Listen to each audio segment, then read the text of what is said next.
Welcome back, you gorgeous weirdos. How are you doing? How is your day? If you are new here, welcome. Hi, I'm Marlakris. We're going to talk a lot about press-on nails today and why you should stop buying them and subscribe so you can learn how to make your own. So you're going to need a press-on nail stand. I use these adhesive tabs from BT Art Box to put on the nail stand, and that's what holds the extension onto the nail stand while you're creating your set. So you're gonna need some extensions. Now there are so many out there that you can buy. These are by BT Art Box. I usually use these or Unagella. I like these two brands.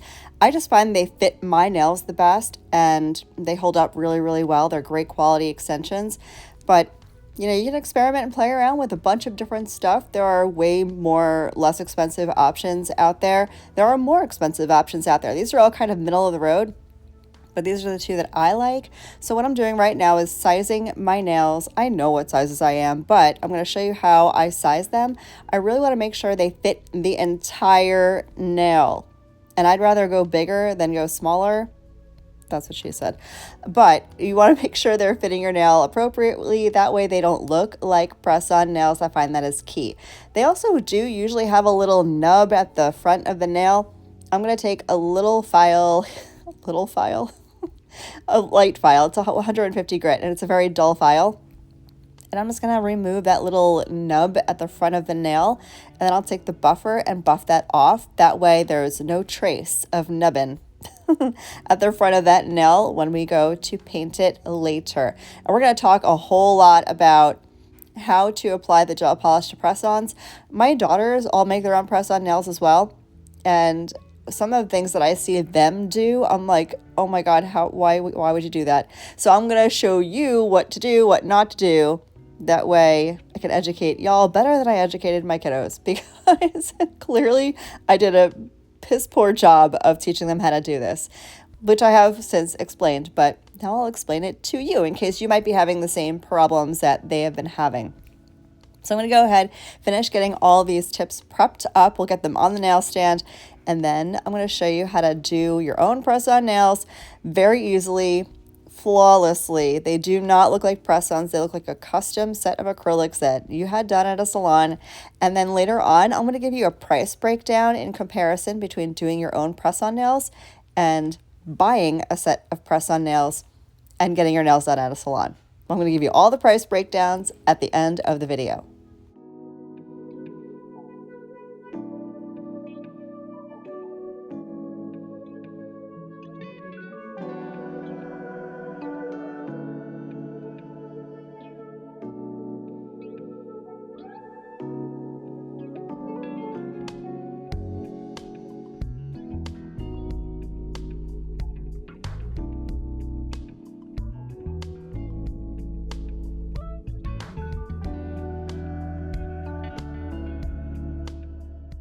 So this is all the prep that I need to do to the tips to make sure that they look flawless and seamless and perfectly shaped. If you want to reshape your tips, which you totally can do, you can go ahead and do that. I like the shape of these particularly, so I didn't fuss with the shape at all, just the nub. But because I was handling them with my oily fingertips, all of our fingertips have oils, it's just how we are as humans. I'm going to take a lint-free wipe and some alcohol and really rub them down to get rid of any of those oils, because gel polish will not adhere well to oil. Now, as you can see, my thumbnail is continuously popping off of that nail stand thing, which means it's time for a new adhesive. So I'm going to go ahead and grab my adhesive tabs, take a new one, slap it right on top of the old one because I'm lazy and I didn't feel like removing the first one. And then we're going to put the tip right back on. That's as easy as it is to set up your press-on nail stand. Super quick, easy peasy, breezy cover girl. And then we're going to be ready to go. So now you can do these with any medium you want. You can do them with regular polish, dip powder, acrylic, builder gel, gel polish. I'm going to use gel polish today. This is from D&D. None of this is sponsored, by the way. These are just products that I have that I love. And I'll leave everything linked down below for you guys. But I'm going to go in with this green from D&D. It's called Cosmopolitan. And as you're going to see, I'm taking a lot of product off of that brush because you don't need a lot. Now, if you start from the cuticle area, you're going to likely get polish underneath that nail. So I'm going to start in the center of the nail and go back towards the cuticle area so I don't have anything dripping underneath that nail, as you can see. Nothing. It's completely clean because we went towards the edge and not from the edge. This is a big mistake I see my girls making. They just slap that polish on and it's all underneath the nail, and it freaks me out because gel allergies are a big deal. Nobody wants them.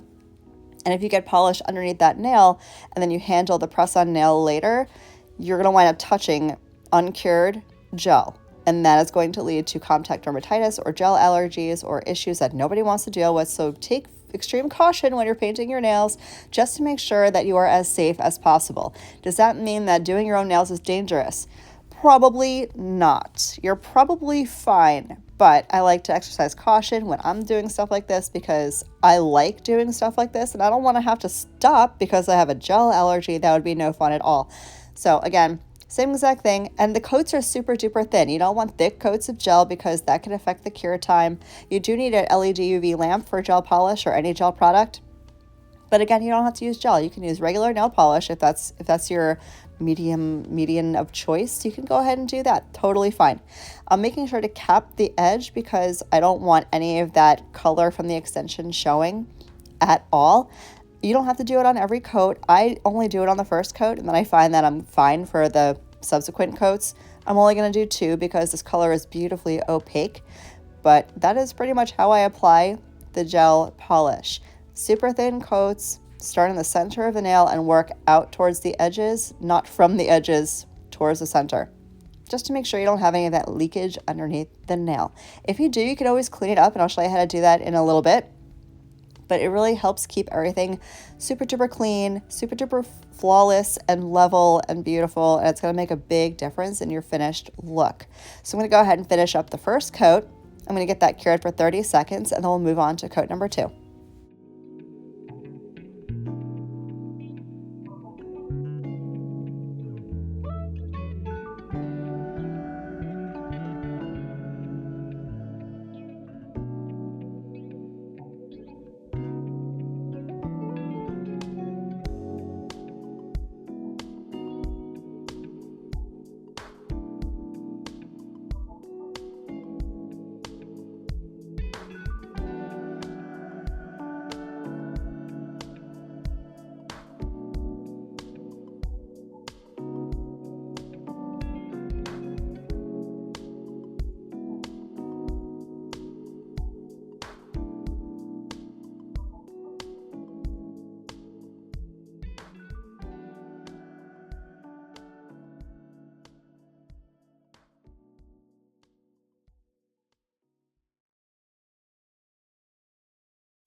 So these are cured and perfect, and now I know it's tempting to want to touch, but don't. Do not touch because the tacky inhibition layer from gel polish is essentially uncured gel, and if you go around touching uncured gel, you could develop contact dermatitis or a gel allergy. And once you have this gel allergy, you likely will have it for life. So if you love gel polish and you want to continue using it, don't touch uncured gel, please and thank you.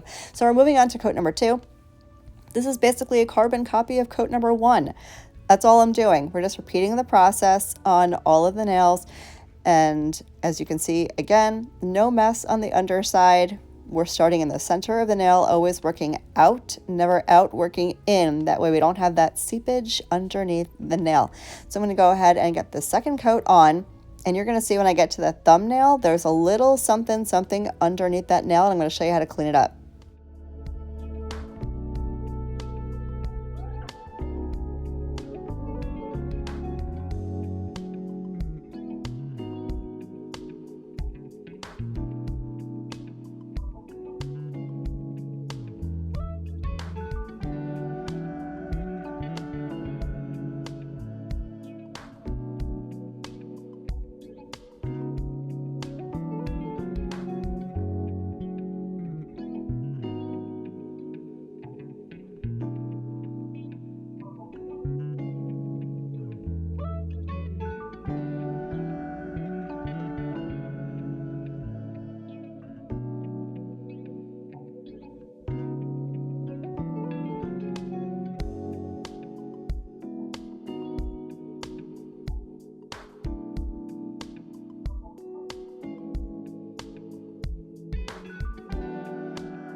So as you can see, I did matte out one of these nails, and all I had to do for that was take a buffing block and go over the entire nail with the buffer, and now that nail is super matte and ready for nail art.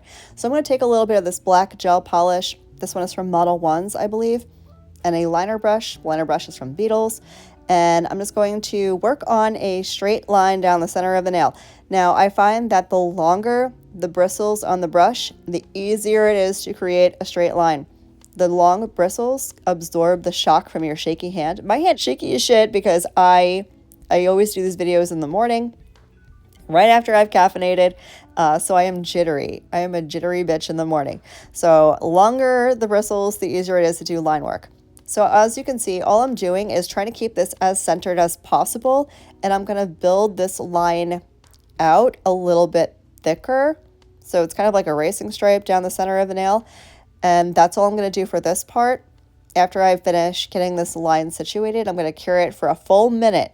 Black gel polish tends to need a little extra TLC, especially in the nail lamp. So I'm going to cure for 60 seconds to make sure that black is completely cured. And then we're going to do some fun glitter ombre over this black, and it's going to come out so beautiful. Y'all just wait.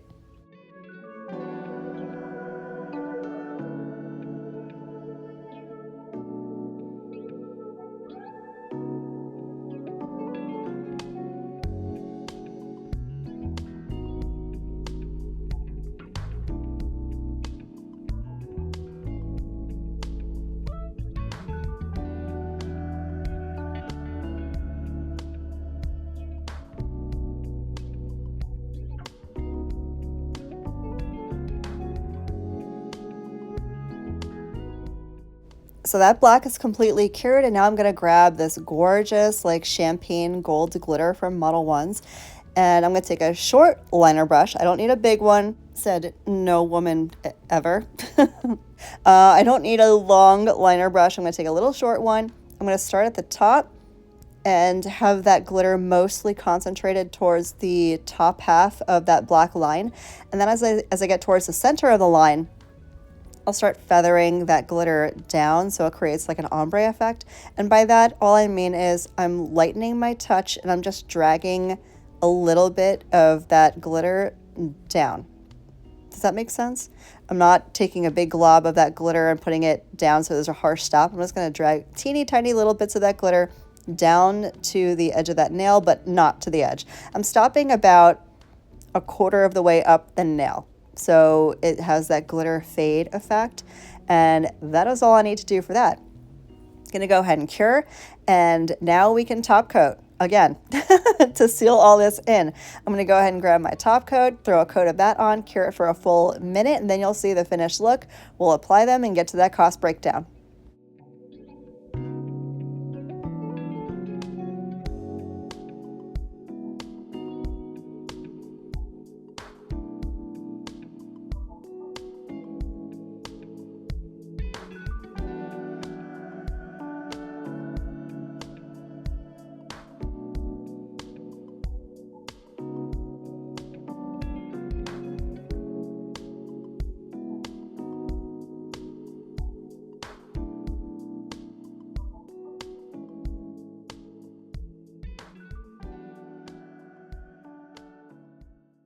So I went ahead and did both hands because that's what a normal human would do.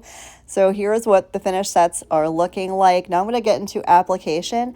There are a couple of ways you can do this. The first way you can do this is with glue. You can use nail glue.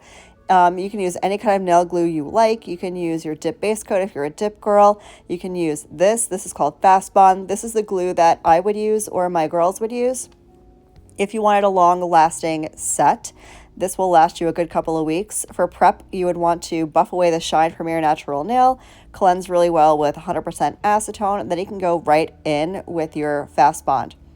However, I enjoy using nail tabs, the same ones that I use to adhere the press-on nails.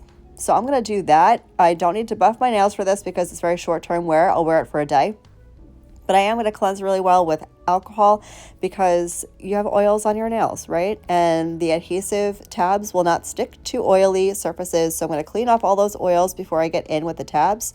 Again, you can use whatever medium you want. Just do not use gel. You cannot use gel to apply opaque press-ons. You cannot. So don't do that. I will show you up in the eye. There is a video on how I use the Fast Bond. So I'll leave that up there for you to check out in case you want to go that route. But I'm going to show you right now how to do it with the tabs super duper easily. While I'm doing that for you, let's go over price breakdown, okay? So here are a few examples of press-on nails that you can get on Amazon. You can get the Glamnetic, the Kiss, there's another one, Impress. There's a whole bunch out there, but they're kind of middle of the road prices. It's about $13-ish, let's just say, sometime between 10 and 12 bucks to get a set of press-ons, which in your mind doesn't sound like a whole lot, right? But if you're using glue, that means you're removing these with acetone, which means you're getting one wear out of them. That's it. So 13 bucks every single time you do your nails. With this method of doing them yourself, buying all the products, I did the math, okay?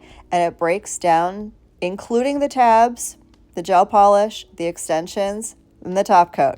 I'm not including the stuff you're going to buy and use over and over and over again, like the brush, the nail stand, that kind of thing. That's a one-time purchase. You can use it forever. But everything else that we used in today's manicure, the total price breakdown per manicure is $3. $3. And you can make custom press-on nails exactly the color you want, the shape that you want, the length that you want. They fit perfectly to your nail for $3. Are you actually kidding me? And if you use the tabs, which I did include in the price breakdown, the adhesive tabs, you wear them over and over and over again. So you don't have to throw them away or soak them off. You can use them forever if you really wanted to. So yes, make your own press-on nails. Stop buying them because they are way less expensive to make yourself. For me, I find this is a form of self-care. I'm doing something good for me. It's a nice hobby that you can have if you feel like you need something to do, and this doesn't take very long. This whole set, you watched me do this in real time. The only thing I sped up or omitted was the cure time, but other than that, this is real time. So it took me, 20 minutes-ish to create one hand. 40 minutes for a full set, and you're going to see me apply them right here, right now. It's not very time consuming, but it's something nice you can do for you to care about yourself a little bit, because I think we all need to do more of that, especially in this economy. We need the self-care, and we need alternative solutions to doing that. And this, in my opinion, is an amazing one. So I'm going to go ahead and get these on. As you can see, I'm just doing these effortlessly. You put the tabs on, you peel the plastic off, you put the press on the nail. I like to get it snug right up into my cuticle area. That way it's a seamless kind of blend from your finger to your nail. It doesn't look like a press-on. And I'll show you all the angles. They do not look like press-on nails. They look like custom acrylics you had done that are attached to your fingers. They don't look like fake nails at all. This is how they came out. You watched it all unfold real time. Y'all got the price breakdown. I don't know why you're not doing this. Why are you not doing this? Just get the stuff and do it already. Everything will be linked down below for you guys in case you have supplies that you feel like you need to get. This is what they look like from the side. As you can see, they are not thick. They're not bulky. They don't have a weird talon at the end. These extensions are beautiful. And look, you can just take it off. And then when you're ready to put them back on, you put it back on. The tab is already there. If you need to replace a tab, big deal, you replace a tab. That's the only thing you need to replace. It costs literally pennies. Come on, why are we not doing this? I'm so tired of seeing people, especially on TikTok, buying press-ons. You don't need to buy press-ons. You don't need to. And you don't need to do a whole set of nails on yourself and take 4 hours to do so. Just make the press-ons. They apply so easily, so beautifully, so seamlessly. Make the press-ons, people. And subscribe so you can continue learning how to do press-on nail things with me, Marlakris. I hope you guys like this video. I hope you found this entertaining, helpful, interesting, something. If you did, make sure to give this video a thumbs up. It actually really helps out my channel, and stick around for more nail-related content. I don't just do press-ons, but it's one of the things I love doing the most. I upload twice a week, every week. I hope the rest of your day is as beautiful as you are, and I will catch you in the next one. Love you, bye.